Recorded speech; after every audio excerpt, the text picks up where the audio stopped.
Hello and welcome to Cichlid Heaven.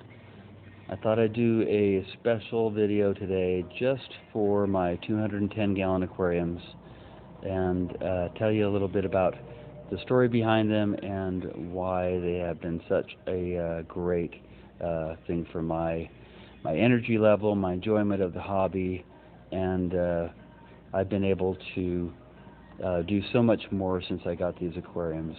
I started with my 125 and then I added on some 40s, some 75s, and last of all, a year ago I added on these 210-gallon aquariums. Now the 210s were bought for a particular reason. First of all, my initial plan was to do a 300-gallon, and then in pricing it out, I looked at they were a minimum of $5,000 for a 300-gallon and a maximum of a lot more than that. And the 210 was so close to that, and I could get them for $1,500 each. So I scrapped the plan of the 300-gallon, and I'm really glad that I did, because I'm telling you, I enjoy the two 210 gallons twice as much as I would have enjoyed one 300-gallon, and together they only cost less than half as much. So what a win-win situation for me. The 210s I got because I have always liked some of the fish that tend to grow a little bit bigger, and I've never liked the idea of putting big fish in a little container. It just rankles with me when I see that, and so I didn't want to be that kind of person that puts a giant fish in a tiny little container. Some may argue that my container is still too small, but it's as big as I could get, and it's been a really good home for these fish thus far. Now, I know it's only been a year, but most of these fish, or at least a lot of these fish, were fish that I had before that were kept in my 125.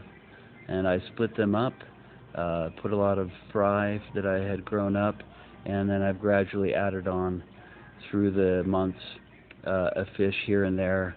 Bought some fish online from local friends and breeders, and from the local pet shops. Now here where I live in the Salt Lake City, Utah area, there are really not that many great pet stores.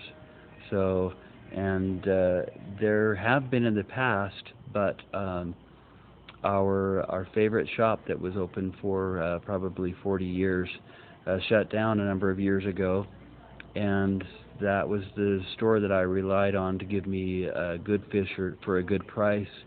And so retail-wise, I feel like the online manufacturers are affecting the retail stores, underselling them, but also providing a more extensive assortment of fish, and so basically, in a way, replacing the idea of buying fish from a pet store.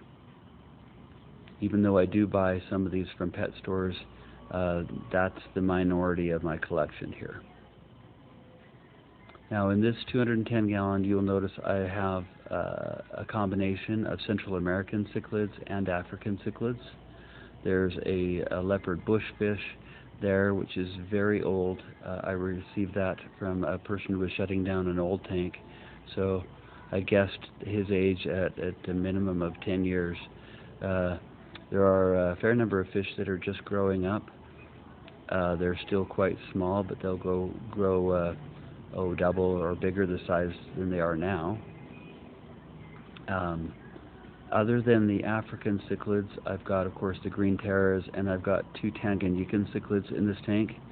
I started off this video showing Frontosa, which is a male Frontosa, a very large one. It was in my Tanganyikan tank and doing fairly well, but it clashed with the other fish in there. And I thought, in the interests of harmony in that other tank, that the Frontosa might mix in here, and he's actually kind of become pals with one of the green terror cichlids that I've got here. The biggest green terror and the Frontosa are often swimming side by side or hanging out on the same side of the tank in complete harmony. The other tank that I've got here on the right side is also full of African cichlids with different Tanganyikan and South American, Central American cichlids, I should say. There is a pair, a mated pair of Nicaraguensis, and Hypsophris nicaraguensis, or Nicaraguan cichlid, macaw cichlid, whatever you want to call them, is a cichlid that I kept over 30 years ago in my 170 gallon that I started out the hobby with. And they bred, and I kept them for a while, but unfortunately I was called to serve in the military, and I was activated for Desert Storm, and I had to sell all of my fish, put my aquarium in storage, and go serve in the military for a period of time. And so when I lost that tank, I lost my breeding pair of Nicaraguensis, and I just really wanted them back again, and I'm so glad I did. Much like the green terrors are in the other aquarium, the Nicaraguensis are in this aquarium. While they don't tend to socialize as much with the Africans, they socialize with each other since they've got a male and a female.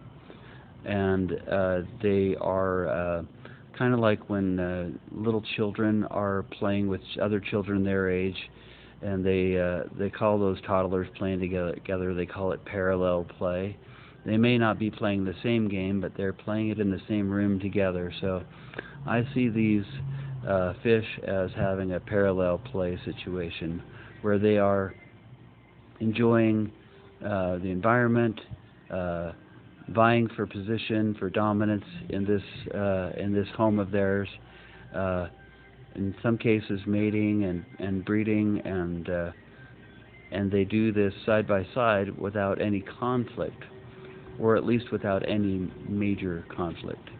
Just like that vegetarian Tropheus morii there, that's been sitting between the rocks and enjoying this situation. We have a symbiotic relationship.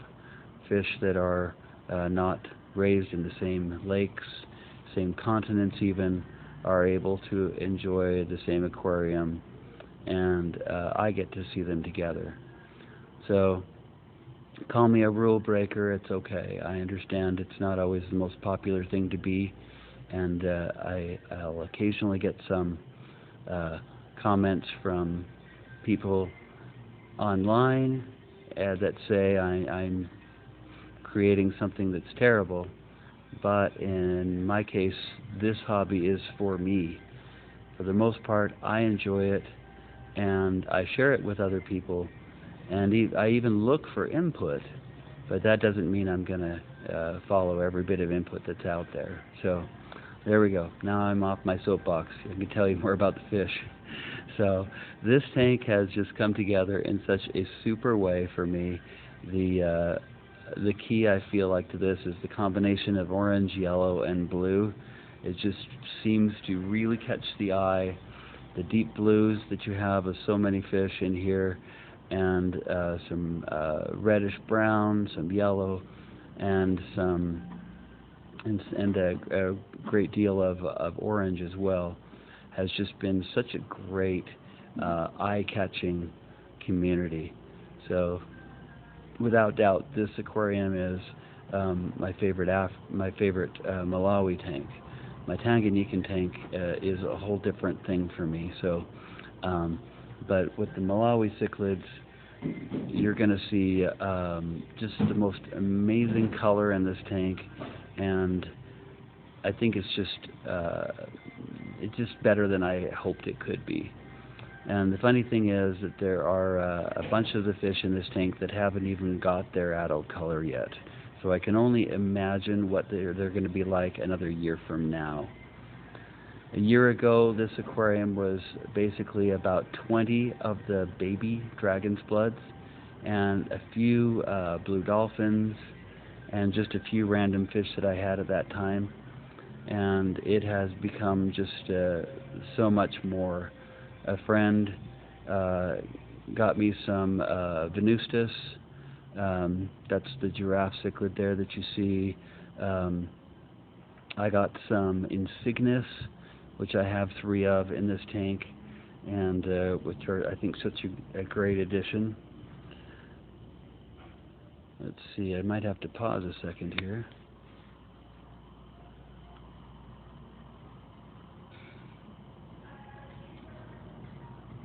There we go. All right.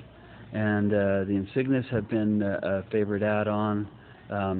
I got some extra filters this year, some Fluval FX6s to supplement the 3 that I started with. On this tank, I've got 3 FX6s. On the other tank, it's probably a little under-filtered at the moment. I need to look at putting more filters. There's an FX6, an FX4, and an AC110. Aqua Clear is also a Fluval product now. I don't think they always were. But I've been feeding them these extreme cichlid pellets here for the most part, although I do supplement with fresh food and with flake food.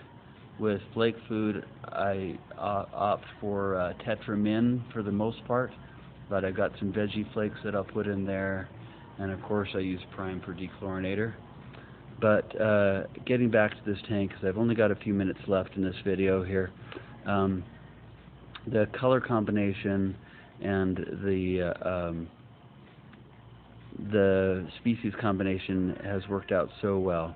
If you look around for nipped fins and for fish that are beaten up, you'll hardly see any.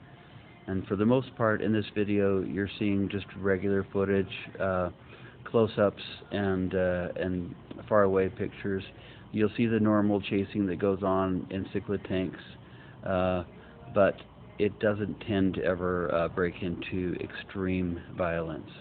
If you look at the fish, their fins are in good shape. Africans, Central Americans, and they do vie for territory. The Tanganyikans behave a little bit differently, but they've been such good companions, I think, for the Malawi cichlids that I couldn't hope for much better than I've got. In this tank, I do have, for the most part, purebred fish, fish that are not any particular strange hybrid, but I've got these Victorians that bred with some Malawi fish about a year ago, and I wasn't sure if I should keep them or not, but they have got such a beautiful rainbow color on them, blue in the face,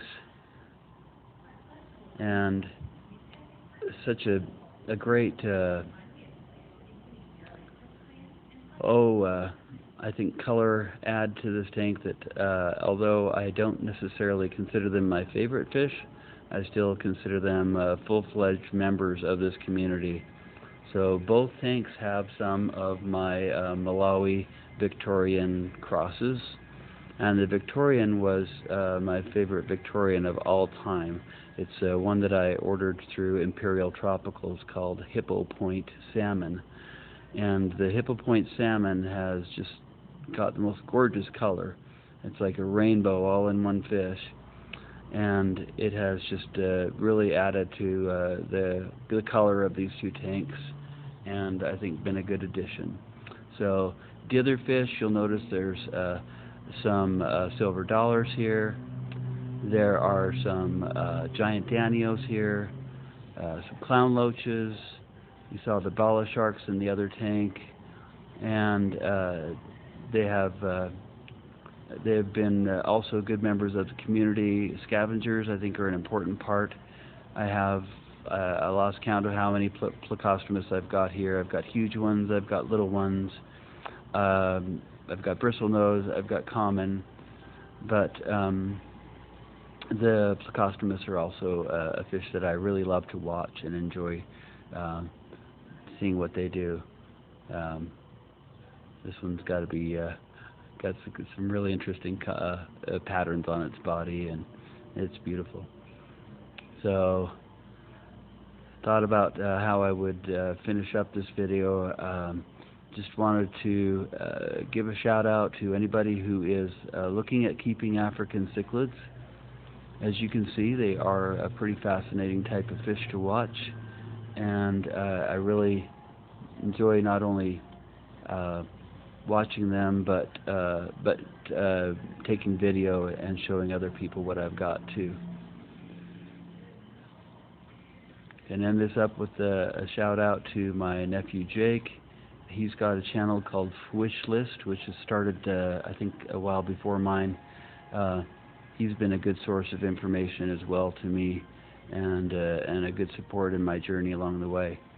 Enjoy the video, and you have a great day.